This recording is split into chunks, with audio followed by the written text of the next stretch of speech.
Origin stories, they're fun. Get to know the Lyons Group. Today we're going to talk about what were our lives like before real estate and what got us to this point. Stay tuned for this episode. The Den, powered by the Lyons Group, a show dedicated to exploring hot topics in real estate, local happenings, and industry trends. We're a small team of professionals approaching $400 million in sales and nearly 2,000 local transactions. You're listening to time-tested experts and industry leaders. Here's a refreshing look at real estate happenings and more. Welcome to The Den. Hello, everyone. Welcome to this episode of The Den. And today we're going to be talking about our origin stories.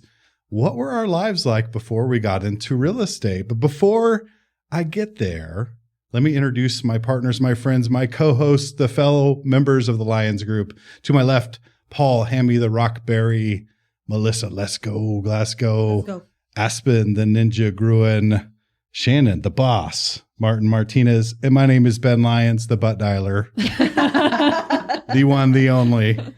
And welcome to this episode of The Den, top brokers taking on tough questions, but no real question, maybe some questions today, but more about what were our lives like before we got into real estate. I think it's, you know what, I haven't heard everyone's origin story, so I'm excited to hear what got us to this point. So Paul, why don't you kick us off today? What brought you to this career, this industry? Tell us about life before real estate. So are we going all the way back to birth? Man, you can start. What are we doing? You can start wherever you want.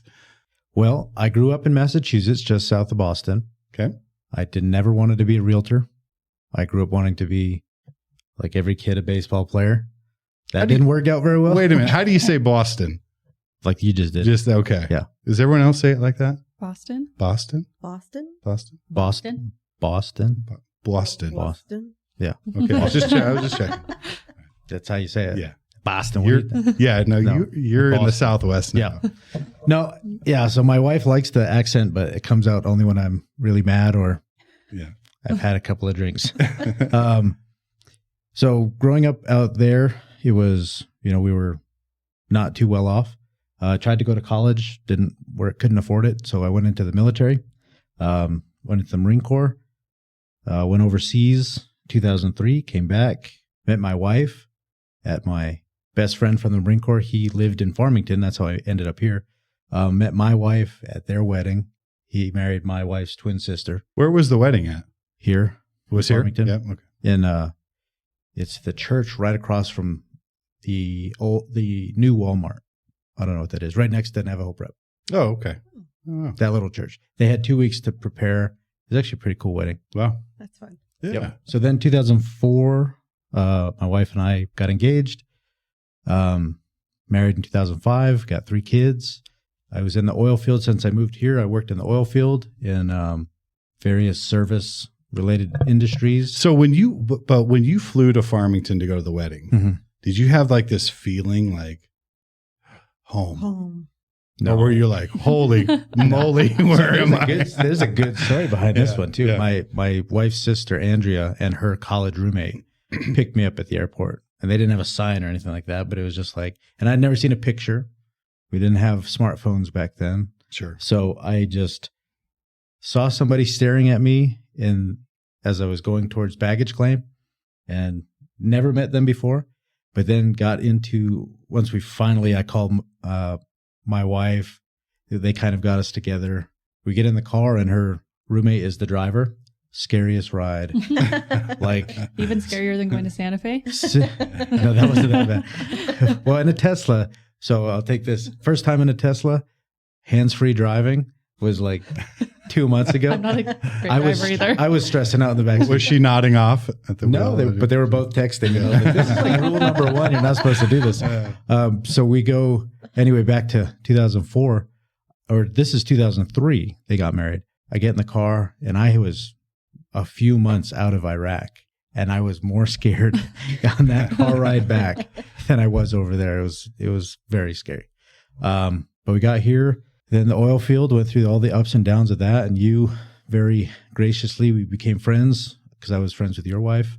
After my third downturn, you said, give this a try. So I've been through a ton of sales training and all that kind of stuff, and didn't have the hottest start when I started out, but I made a lot of calls and hit the no train pretty good. The no train. Yeah. The no. In fact, we had this database. Remember this, Shannon? Yeah. We had this database of like, I don't know, 500 people that had over the years we accumulated had probably no interest in real estate at that point because this database was so cold.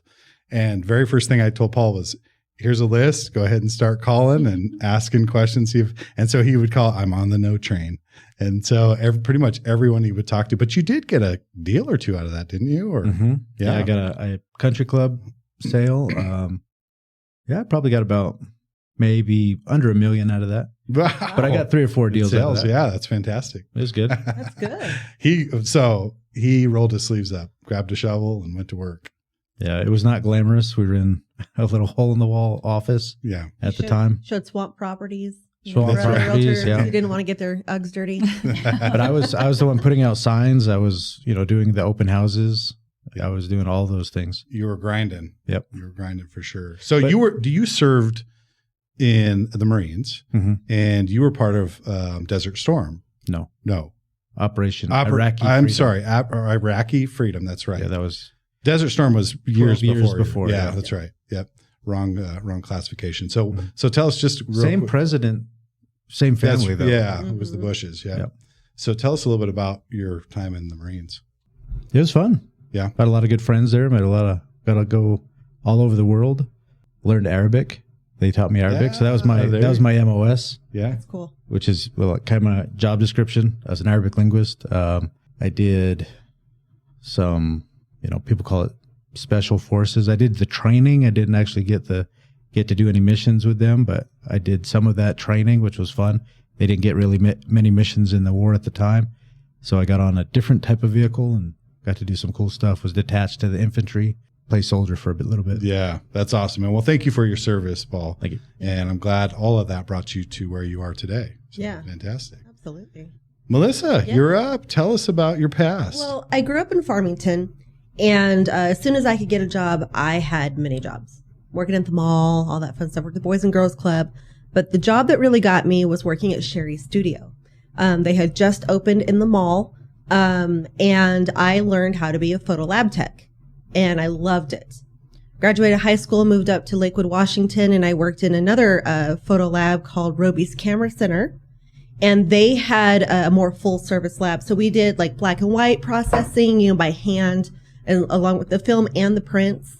We also did slide processing, and then of course regular C41, which is color film processing. I loved it. I loved it so much. It really just got me my creativity going, and I started to love photography. And at that time, I started doing more landscape stuff. So up in the Pacific Northwest, one of my favorite places to go to was the Point Defiance Zoo.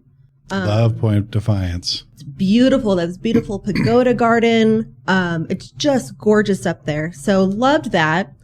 It's been a couple of years in Washington and then moved to Albuquerque. And here's the trend. So what am I good at? I'm good at being a photo lab worker. So I got a job at Picture Perfect, which is a full service professional lab in Albuquerque.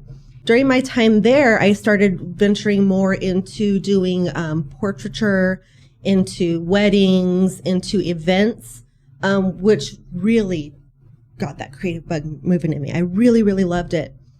And one day when I was working in the lab, we had a client come in.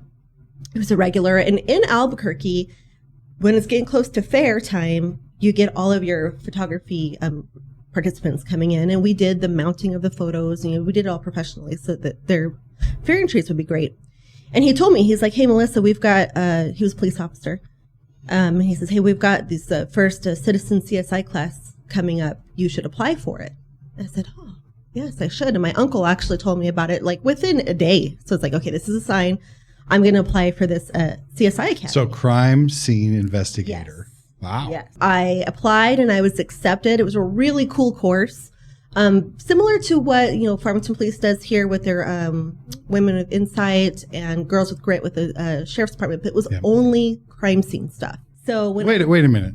So this is the same woman who in the last episode talked about finding a femur in the crawl space. I think there's some synchronicities here.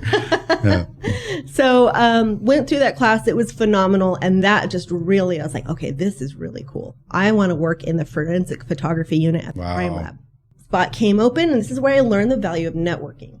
So because I had taken this class and got to know the supervisor of the crime lab, the supervisor of the photo unit, all these things, I was able to advance my application and my interview process. Got in with that, loved that job. I can't remember how long I was at the city of Albuquerque, maybe 5 years, something like that. And it was phenomenal because working in the forensic photography unit, I got to train detectives on crime scene photography, anywhere from a city of Albuquerque vehicle fender bender to a homicide. So a huge range of stuff there. So we prepared photo evidence for trial, for discovery, for if you got in an accident and you need those pictures for your insurance, anything. So it's public record, so you can request them. I also got to go to scenes. I got to go to Office of the Medical Investigator for autopsy. It was really cool. Really. You would have had to train me up because I would have been the guy walking around with boots and eating a candy bar and you can't drop that. Picking something up. Ew, you can't drop that there. It's got your DNA on it. But eventually moved back to Farmington, which 18-year-old me would have been like, why are you doing this? Farmington's awful. Farmington's not awful. Farmington's great. But that job does not exist in Farmington or San Juan County. It's too specialized for the size of the departments here. Sure.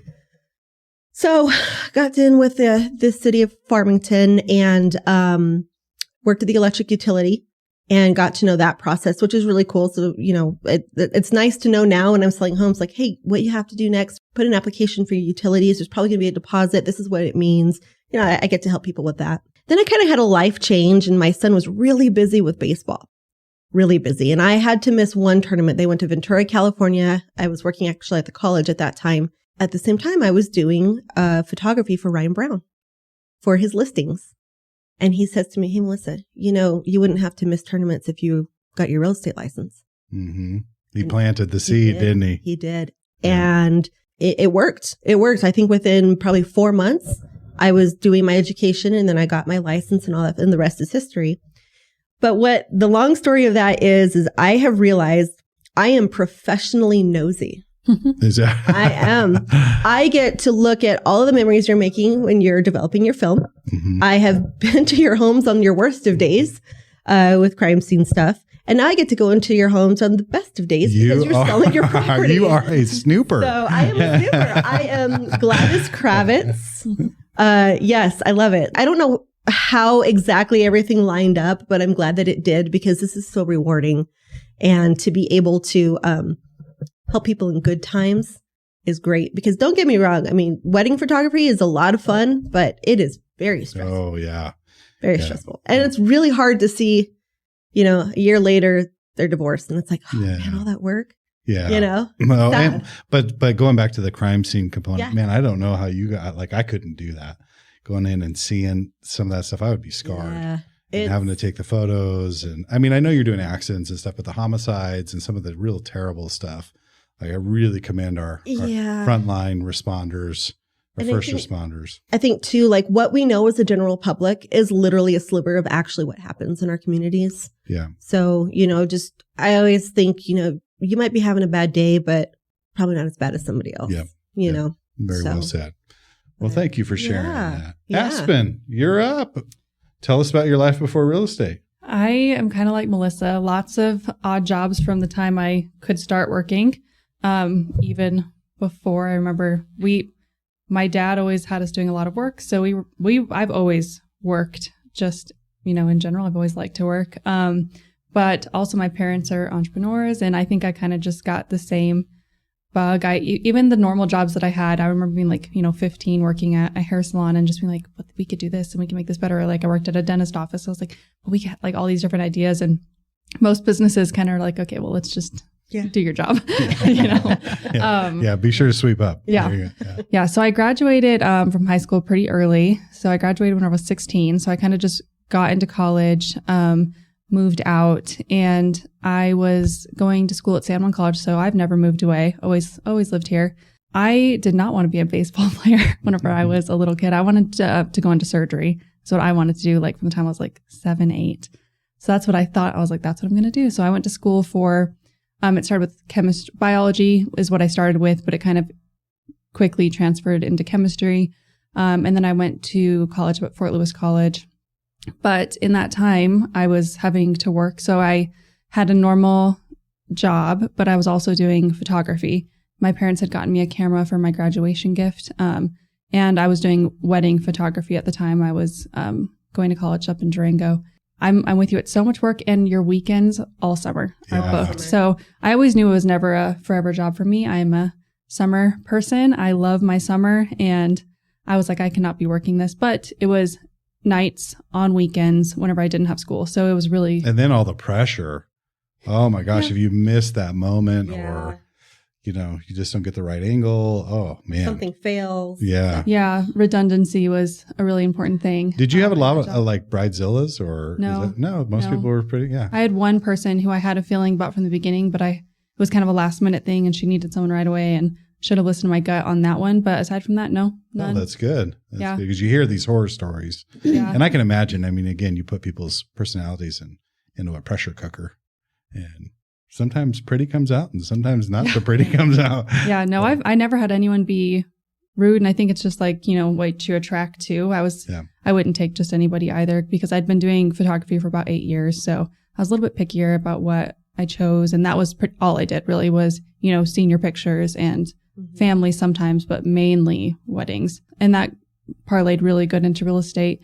And then whenever I didn't use my degree at all, because my husband is the training chief of Farmington Fire. So he had gotten hired on at the fire department. And so we were staying here. So I kind of just started, again, doing these odd things. I was still doing photography, but I got really into yoga. So I opened up the first aerial yoga studio here and ended up getting a partner. And so we had a studio in Telluride, Dolores, and here doing aerial yoga mostly. That's impressive because like I would hurt myself. You need to have like an 8-inch or 12-inch. Yeah, I would. He would hurt himself. I would hurt. I dragged Melissa to a class just a few weeks ago. It was fun. It was scary. I don't know why it was so scary. You're only like it's a little scary. 24 inches off the ground, but yeah, it was scary, but it was fun. Yeah. It is fun. So, got to go to India and do training for that. So that was really awesome. It was super fun. Cool experience just traveling. I've always loved to travel. I love having freedom of schedule. My parents always flipped houses. So we moved constantly. I think I moved like 14 or 15 times, like growing up. I mean, we just moved sometimes multiple times in a year. Sometimes we stayed for a year or two. And my husband had moved down from Wyoming. He was doing construction. So it kind of just parlayed easily from our first house into just starting to flip our own houses and then getting more into real estate. So after we sold and our first house, that's whenever I got licensed. You got the bug. Mm-hmm. That's what happens. You just get the bug and it's in you. Yeah. And I knew a lot of people that were doing it. I mean, everyone knows 10 realtors, right? But it was kind of just, I was like, wow, you do have a lot of freedom in your schedule. If I would have only known that that freedom is not what it seems to be. From the outside, everyone's, oh, you have so much time. And okay. Yeah. It just kind of parlayed into that after we had bought our second house. So yeah. And then I did quit photography, kind of cold turkey, because I like to focus and yoga. So I got out of the yoga studios, got out of photography, and kind of just went all in and had to make it work. And doing it for about 5 years now. You know, that is a consistent theme I hear with people. It's hard to put one leg in and one leg out. Like if you're going to do real estate and especially young realtors, if you're listening to this, like if you're not all in, go all in. If you're going to make this work, like you got to burn the boats. You got to say there's no other option. I either succeed or I fail, and I'm not going to allow myself to fail. Yeah. And people had told me if you can get through 2 years, it gets easier. And it's very true. Yeah. Yeah. The first year was hard and then COVID. And I was like, oh no. Yeah. But it worked really great with my photography because people couldn't go inside houses. So I was doing video tours where I would talk on the videos and have a nice, pretty video going through the house for people. So that's how I was just doing it for free for people. And I was like, can I put my advertising at the end? You know, if I pay your stuff at the beginning. And so it really worked good having just another thing to be able to bring in. And I don't do any of my pictures or anything like now, but it was really nice. Yeah, it was a good transition. Yeah. For sure. Yeah. That's awesome. Yeah. Very interesting. Shannon, Martin Martinez, the boss. I want to hear about it. Well, fill me in. Okay. I don't know you. Right, I know. I didn't find real estate. I think I always say it like it found me. When I was younger, I just worked a lot of hospitality jobs. I worked in hotels mainly and restaurants. And when I got to be in my mid-20s, I just decided, that I really needed a career. I needed to do something. And trying to think back on what I'd always liked or what was interesting to me or fascinating to me, I decided that I wanted to work in the legal field. So I started going to college, and I was going to school for a paralegal. And I really find it interesting. Thought I had landed my dream job, started working at a law office, and it turns out they're horrible people. Not all of them. Don't sue us. They are horrible people. No, they're not. They're not all horrible people. But I think what my biggest downfall was I was working in an attorney's office that did, divorces and criminal defense and public defender work. And, so you're not meeting people on their best days, and it's high stress. And, I always wanted to work on the other side of it. Like I'm with you, Melissa. Like I wanted to work on more of a prosecutorial side. Prosecutorial, yep. So that was more where my passion would have been. Started going to the program, really enjoyed it, met a lot of great people, worked in the legal field for a while, and really recognized that I was not fitting in there, that this was not where I needed to be. Still in the legal field, but not where I was. So I had actually called a temp agency, and I told them, I said, I just don't think this is going to work out for me. I really feel like maybe I should put in some applications, maybe you can start putting your feelers out, see if we find anything. I put my application in, talked to the gal on a lunch hour, which was really funny, on my lunch hour. Went back to work, finished up my day. The next morning I came in and they fired me. They didn't think I fit in either. I'd never been fired from a job before. They didn't think I fit in either, and kindly let me go. I didn't tell them that I was already looking for a new job. I just took my last month's pay that they gave me on the way out there. Yeah. And as I pulled out of the parking lot, I felt a sense of relief. Yeah. And I still knew I wanted to be in the legal field, but I was glad that I was out of the position I was in. I called the temp agency back and I said, well, that application I put in yesterday, I'm free anytime you might have something available, because I need to find some work, obviously, fairly quickly, as I was still in school and I needed to support myself.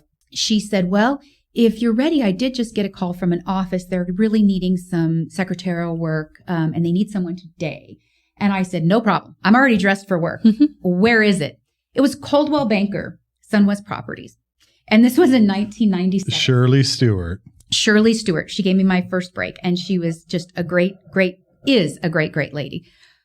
So I show up down there and, they kind of set me behind the desk and get me started, and I answer some phones and I'm meeting some people, and it's kind of a fun job, Well, about a week into this temporary job, which they were having me cover for somebody at the time, Shirley Stewart actually came up to me and said, we really like you. What's your long-term plan?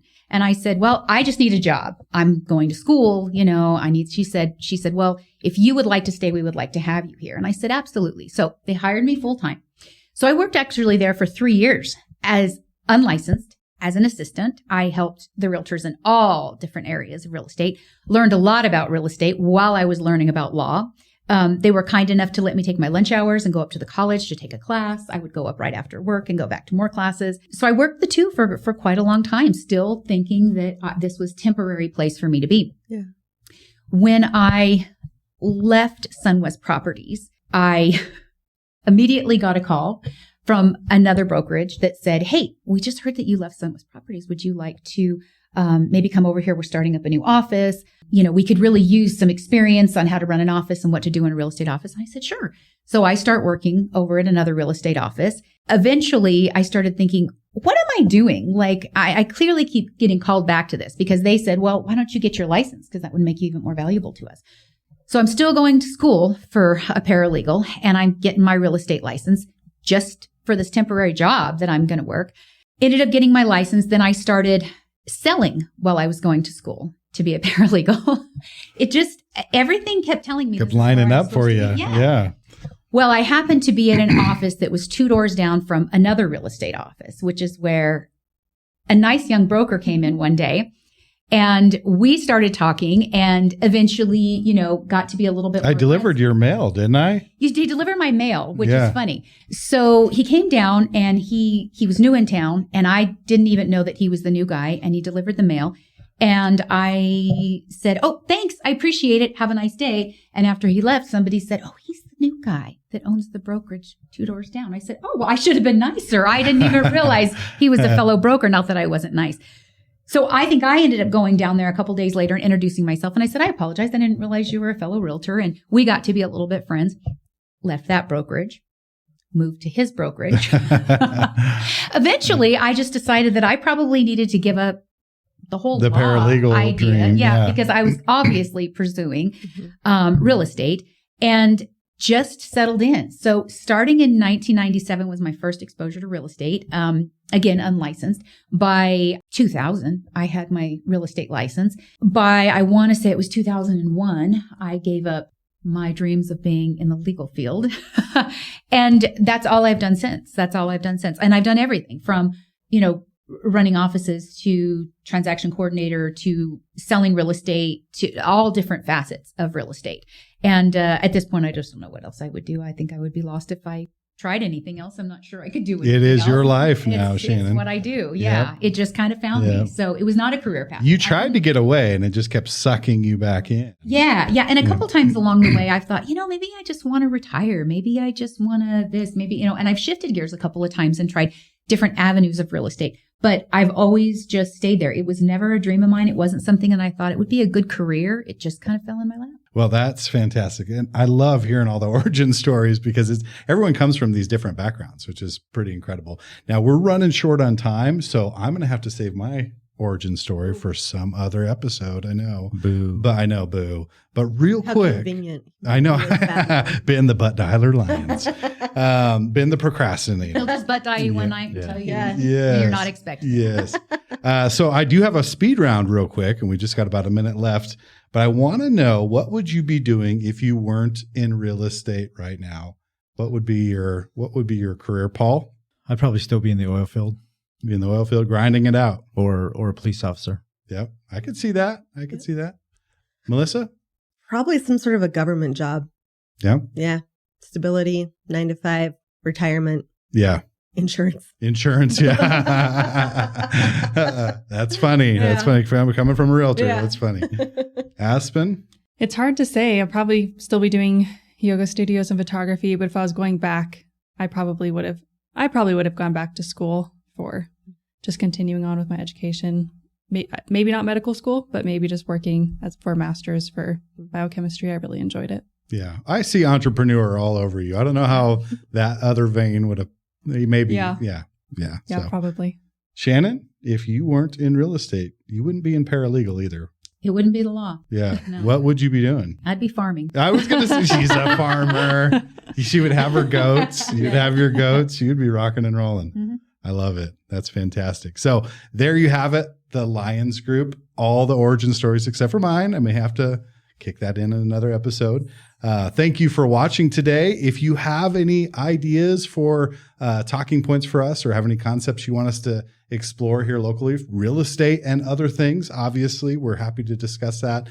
Just comment on the video below or send us a message. Go to sjcbroker.com. You can reach out to any one of the Lyons Group members. We would love to have a consultation with you, whether you're buying or selling. We do residential and commercial. You can schedule a private consultation with us at any point. But we'd love to hear from you. We love this local community. We love working together, and real estate is obviously our passion. And even if we had other career paths, I bet we'd all probably gravitate back toward real estate. So thank you for joining us today. On our next episode, we are going to be talking about some of our favorite things in the local area, living in northern New Mexico and southern Colorado. So we're going to share some of our thoughts in that regard. But we appreciate you joining us today in the Den. And until next time, we'll see you then. Thank you for listening to The Den, powered by the Lyons Group. Hit the subscribe button to keep informed on real estate happenings. If you'd like to learn more about the Lyons Group, visit sjcbroker.com. sjcbroker.com. Complex markets require complex strategies. The Lyons Group can give you a true advantage in any market. Whether you're buying or selling, residential or commercial, contact us directly at sjcbroker.com. We're time-tested experts with a client-first approach, and we'll see you next time in the den.